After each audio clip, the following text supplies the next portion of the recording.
Bonjour, nous nous intéressons aujourd'hui au bonheur et nous allons voir que chacun porte en soi son propre bonheur. Il faut le savoir, il faut le vouloir et il faut une bonne préparation. Et oui, ça se travaille le bonheur. Et pour cette émission, on ne peut plus positive, nous allons en parler avec vous, Florence Servan-Schreiber, bienvenue. Bonjour. Alors, vous êtes professeure de bonheur. Oui. Vous nous expliquerez en quoi ça consiste. Oui. Vous êtes journaliste, comédienne, auteur de nombreux ouvrages, 3 kiffs par jour, Dîner de kiff, Power Patate, La Fabrique à kiff aux éditions Marabout. Et vous avez aussi vous participez aussi à une pièce de théâtre, on en verra quelques extraits tout à l'heure. Anne Boutland, bienvenue. Bonjour. Ravie de vous recevoir. Vous êtes maman de 5 enfants. Oui. Oui. Vous avez écrit, vous travaillez dans la communication, Oui. et vous êtes auteur de 2 ouvrages. J'ai décroché de mon ex, donc a priori, il y a eu une séparation. Oui, absolument. Et Trop bonne, trop conne, donc aux éditions aussi Marabout. Et le docteur Sylvain Mimoun, bienvenue. Merci. Vous êtes gynécologue, andrologue. Vous êtes co-auteur avec Rika Etienne de Côté cœur, côté sexe, l'ABC du bonheur à 2 chez Albin Michel. Voilà. Alors avec vous, on parlera justement du bonheur à 2. C'est forcément à 2 Non, ça... dans le sexe? Pour cette année à 2, et puis on verra après. Donc Florence, je le disais, de nombreux ouvrages. Professeur de bonheur, ça consiste en quoi? Eh bien, ça consiste à venir raconter ce que la science sait désormais sur ce qui nous permet de nous épanouir. Ça s'appelle la psychologie positive. C'est pas la pensée positive, mais c'est vraiment, on sait maintenant, en observant nos fonctionnements, qu'il y a des ressorts sur lesquels nous pouvons compter si nous avons envie d'une vie plus vibrante. Mais moi, ce qui me gêne un peu dans le mot professeur, c'est qu'il y a ce côté savoir, etc. C'est en permanence, ça se renouvelle en permanence, le bonheur. C'est une affaire totalement personnelle. Mais, vous savez, c'est comme ce qu'on va choisir de se mettre dans son assiette. Plus je sais ce qu'il m'est possible de faire, plus j'ai de choix. Alors, professeur, qu'est-ce que je fais? Je viens raconter des histoires, raconter ce que la science a déterminé comme étant des facteurs vraiment soutenants de notre bonheur. Et après, vous êtes libre de choisir. Les principaux facteurs soutenants de notre bonheur. Eh bien, quels déjà sont-ils? ne pas se tromper sur la source du bonheur. Nous pensons que c'est en ayant plus que nous serions plus heureux ou éventuellement en faisant plus, alors que c'est en observant mieux ce qui nous arrive. C'est en finalement nous remettant des petites choses ou des choses plus graves de la vie que nous gagnons Et vous systématiquement. regardez pour les choses en plus bonheur. graves. Oui, parce que voilà un exemple de bonheur retrouvé. Le bonheur se retrouve si nous avons vécu des choses difficiles. Le contraste est important. Oui, mais en fait, à chacun son bonheur. On n'a pas tous le même... Sauf que, en fait, si on arrive à se recentrer sur soi, on peut ressentir le bonheur en soi. Et c'est la meilleure façon de rebondir. Et moi, ce que j'entends quand j'entends professeur de bonheur, c'est comment se recentrer sur soi pour aller vers le bonheur. Oui, et puis en plus, c'est bien que ça rejaillisse sur les autres. Alors, c'est très difficile de rendre les autres heureux si on ne l'est pas soi-même. Vous savez, c'est comme une citerne vide qui n'a pas franchement grand-chose à donner. Parfois, on me dit, mais c'est très égoïste. Ce que vous enseignez, pas du tout. C'est la base. Si on commence d'abord par savoir à peu près comment s'y prendre pour soi, c'est beaucoup plus facile de se tourner vers les autres. Et c'est l'instinct qu'on a. Et puis, c'est leur donner aussi l'espérance que tout est possible. Exactement. Quand on est soi-même très porteur de bonheur, quand on le dit, il ne faut pas hésiter à le dire. Et comme ça, pour ceux pour qui ça paraît absolument inatteignable, ils doivent se dire, finalement, ça relève du possible. Exactement, c'est rassurant de voir des gens qui sont contents. Alors c'est vrai que la façon, notamment dans La Fabrique à kiff, qui est une pièce de théâtre que je joue avec... Moi, je vous propose de regarder quelques extraits, parce qu'en fait, vous avez coécrit avec 2 de vos amies qui sont elles aussi sur scène, alors que c'était une première pour vous. Et là aussi, de temps en temps, il faut y aller. On regarde à quoi ça ressemble. Je suis Florence Servan-Schreiber et je suis professeure de bonheur. Professeur avec un E. Je suis Audrey Hakoun et je suis psychothérapeute. La psychologie positive, c'est bon pour tout le monde. Bonjour, je suis Isabelle Payot et je suis danseuse étoile. Non, je déconne, je suis psychologue. Wesh ma gueule. Ensemble, nous avons monté La Fabrique à kiff. La Fabrique à kiff, c'est une conférence sur le bonheur. A 3-woman conference. Right. C'était le kiff. C'était génial. De la simplicité. De l'échange. En plus, c'était marrant. Ça donne vraiment la patate. On apprend plein de choses. Et ça marche. Vraiment. C'était formidable.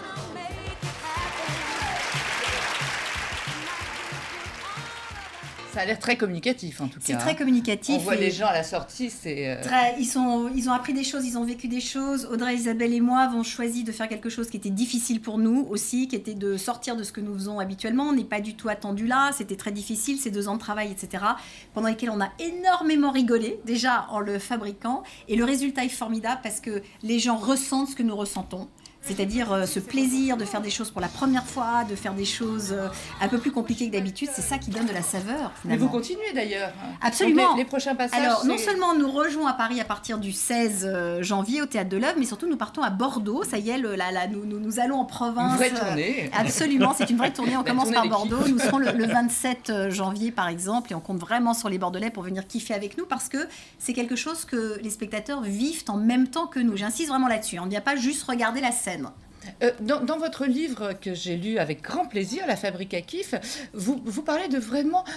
Vous abordez tous les domaines, hein. Le corps, la respiration. En fait, le bonheur, c'est pas juste comme ça. Hein. Quand je disais ça se travaille, vraiment ça se travaille, ça se prépare. Il faut être à l'écoute de son corps, il faut prendre du temps pour soi. Il y a vraiment tous les conseils, ça relève de tous les domaines. Il faut s'affirmer, il faut naviguer le mieux que l'on peut en amour, par exemple. Il faut développer ses capacités que j'appelle des super pouvoirs. Il faut évidemment prendre soin de son corps, il faut apprendre à respirer. Enfin, nous avons... Power patate pour les super pouvoirs. Ce sont les super pouvoirs. Mais tout ça est une fois de plus extrêmement fondé. Ça a l'air comme ça, joyeux, léger. Mais le travail considérable que nous avons fait dans ce livre, La Fabrique à kiff, est justement d'apporter ces enseignements, soit des gens qui ont vu la pièce, soit des gens qui ne viendront jamais nous voir au théâtre, c'est parfait. Mais il y a des exercices pour pratiquer. Vous savez, c'est du travail. C'est pas juste d'attendre que le bonheur nous tombe dessus, c'est de se dire... Enfin, c'est du travail, attention, c'est du travail agréable. C'est de l'exercice. C'est Voilà, chercher, de l'exercice. Et d'abord, ne cherchons pas le bonheur, on le trouvera jamais. Mais en tout cas, on peut en faire l'expérience et c'est ça que nous proposons. Bon, on va passer donc à votre voisine de gauche. Alors vous, Anne, oui, vous n'aviez jamais écrit avant ces j'avais livres-là. écrit 2-3 trucs. Hein, Oui, allez, d'accord. Donc, on peut le raconter, une séparation totalement inattendue, Ouais, un état de sidération total. et là, vous vous dites, tiens, tous les soirs, je commence à écrire. Finalement, j'ai l'impression que c'est une émission un peu les libraires aujourd'hui. Tout le monde a des bouquins. Donc, vous êtes mise à écrire. C'était quoi? Je me suis mise à écrire pour vraiment mettre des mots sur les mots. C'est-à-dire vraiment exprimer. Oui, c'est beau.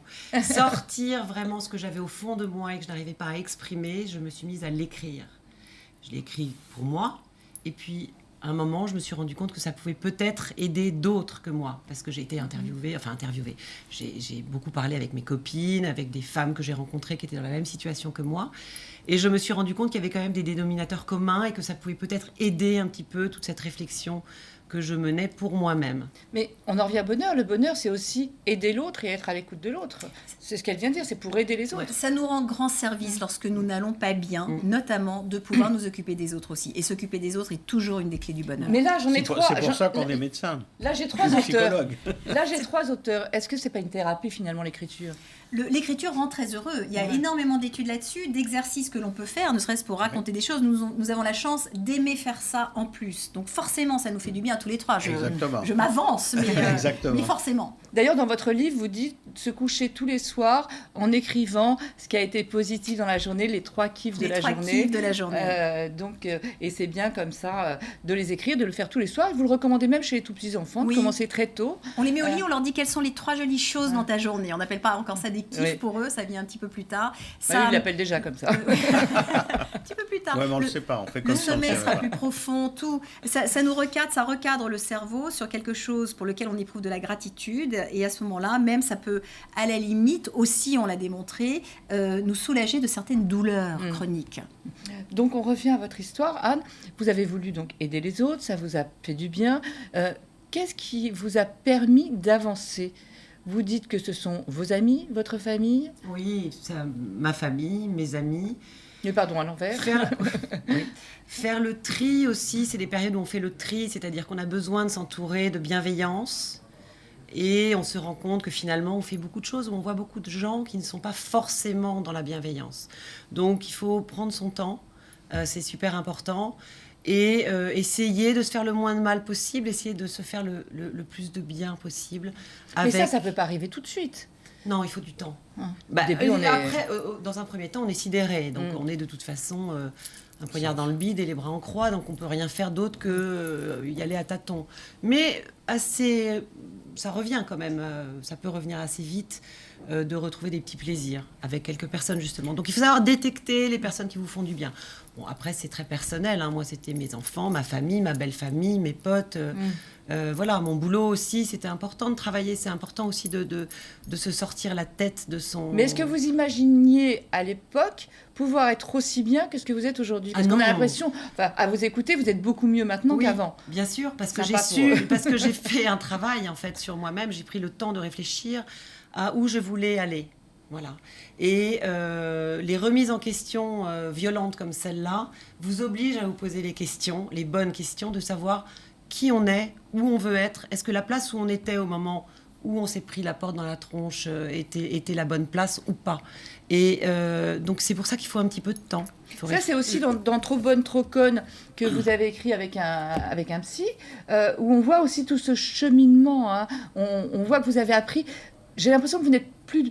On est toujours la même, mais plus la même personne. Ça a été une transformation pour vous. Absolument, ça a été une transformation. Vous n'étiez pas à votre place, vous dites que vous n'étiez pas vraiment à votre place avant. Enfin, je ne peux pas dire ça, parce que la place que j'avais avant m'allait tout à fait bien. Mais c'est vrai, avec ces années de recul que j'ai maintenant, je me rends compte qu'aujourd'hui, je suis beaucoup plus à ma place qu'il y a quelques années, en fait. Parce que je fais des choses qui me plaisent, moi, parce que mes choix de vie sont les miens. Alors, c'est un petit peu égoïste, enfin les miens avec mes 5 enfants derrière. Mais ce que je veux dire, c'est que oui, j'ai beaucoup réfléchi et je suis mieux centrée. Mieux centrée. Attention, là on parle sérieusement, mais je vous assure que ces livres sont très drôles, hein, vous ne vous ennuierez pas. Il y a beaucoup d'humour, c'est absolument... C'est plein d'anecdotes. L'humour fait partie de la thérapie. Alors ça dépend pour qui, mais en tout cas pour moi, l'humour a fait partie de la thérapie. C'est très important d'avoir quand même du recul par rapport à tout ça. Ça aide à prendre du recul. Ça aide à prendre du recul, ça sauve, c'est un lien social, c'est très très important d'avoir de l'humour et de garder...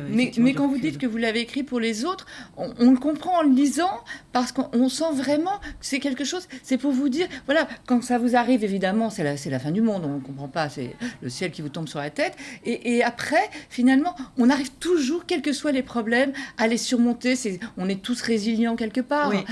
Et donc c'est un vrai message, je trouve, pour toutes celles qui nous regardent, ou ceux, et tous ceux, j'étais en train de... Ah oui. Voilà, parce qu'il y a aussi des hommes qui se font larguer, il paraît que ça existe, et non, je plaisante.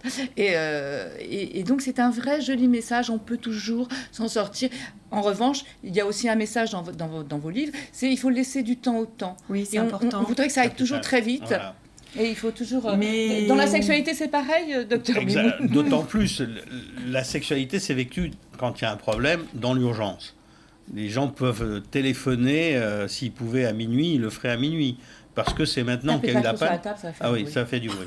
Donc, donc ça va les gêner à ce moment-là et ils vont appeler immédiatement, alors que dans les faits, quelquefois, ça dure depuis un certain temps, mais ils attendent que ça les déborde pour commencer à se dire « je suis foutu ». Et c'est à ce moment, et je dis Lille, c'est souvent les hommes qui agissent comme ça, les femmes qui ont des difficultés comme ça, elles le disent aussi, mais à leur rythme, elles ont un peu plus l'habitude de parler. Oui. Les femmes parlent plus que les hommes, classiquement, et en tout cas de la plainte, et les hommes n'aiment pas se plaindre, ou s'ils se plaignent, ils n'arrêtent pas de se plaindre. Donc il faut trouver le bon curseur, quoi. Et évidemment, l'émission est sur le bonheur. Vous parliez tout à l'heure de preuves scientifiques, mais là aussi, on sait justement que la sexualité est partie intégrante du bonheur, avec des augmentations de substances... Des endorphines, qui est de la morphine naturelle. Et quand on a un orgasme, par exemple, qu'on soit homme ou femme, on déclenche des endorphines. Ces endorphines sont des très bons antidouleurs. Quand on a des douleurs chroniques, le meilleur moyen de lutter contre ces douleurs chroniques, c'est justement d'avoir du plaisir. Si on a mal au dos, c'est plus compliqué. C'est le sexe. Non, si, c'est... Alors après, on n'est pas obligé d'avoir le mouvement du bassin comme ça, on peut le faire autrement, mais ça, c'est autre chose. Mais dans les faits, quand il y a du plaisir, quand il y a une jouissance, que ce soit chez la femme ou chez l'homme, c'est le meilleur moyen de commencer à se rendre compte qu'on va lutter contre la douleur. Et à partir du moment où on a vu qu'il y avait une petite ouverture contre la douleur, on va pouvoir au fur et à mesure agir de mieux en mieux pour que les choses se déroulent bien. Et un couple, moi j'ai beaucoup travaillé sur le couple et je vois beaucoup de couples justement qui se séparent, hommes ou femmes, et quand je les vois seuls, et d'ailleurs souvent au départ ils viennent ensemble, mais je préfère leur dire, je préfère vous voir chacun seul, parce qu'ils ont leur histoire, ils ont beau avoir leur histoire ensemble avec la séparation, mais à l'intérieur d'eux-mêmes, ils ont l'histoire personnelle qu'ils ont et dont ils imaginaient une autre fin, quoi. Mais dans votre livre, je le rappelle, c'est un abécédaire, hein, c'est le bonheur à deux. Le bonheur, on fait pas l'amour tout seul. C'est une bonne remarque. Voilà. Donc à partir du moment où on fait pas l'amour tout seul, il y a beaucoup de difficultés qui apparaissent à deux.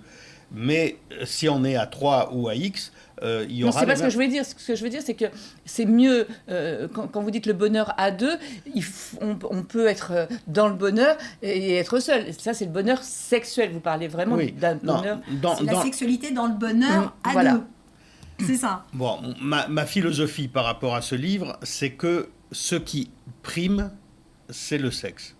Parce que s'il y a le sexe qui est joyeux, beaucoup de choses vont bien. Les gens qui ont même des maladies très graves, s'ils arrivent à faire l'amour et avoir du bonheur sexuel, eh ben, ils ont du bonheur dans leur vie tout court. Si je devais choisir entre ceci et cela, alors après c'est vrai, ça dépend un peu de l'éducation de chacun et de chacune, mais si on arrive à se focaliser sur le sexe et être heureux avec le sexe, on sera heureux dans la vie. Rappelons que le sexe ne s'use que si l'on ne s'en sert pas. C'est voilà, ce que vous dites. Exactement. Voilà, exactement. Exactement. Mais si on parle de bonheur, la sexualité est un mode de communication, évidemment. C'est un mode de communication extrêmement puissant entre deux personnes, donc ça va faire partie de ça aussi. Ça fera partie de vos prochains chapitres. Parce qu'on n'en parlait pas trop du sexe. Vous êtes un peu pudique. Je parle de plein de choses. Oui. Je parle abondamment de ma relation maritale. Voilà, je cite souvent mon mari. Je voulais dire quelque chose au sujet du livre d'Anne Boutland que j'ai lu sur comment j'ai décroché de mon ex. C'est que même quand on est en couple, et c'est mon cas, je suis en couple depuis très longtemps, ça permet aussi de revisiter son propre couple.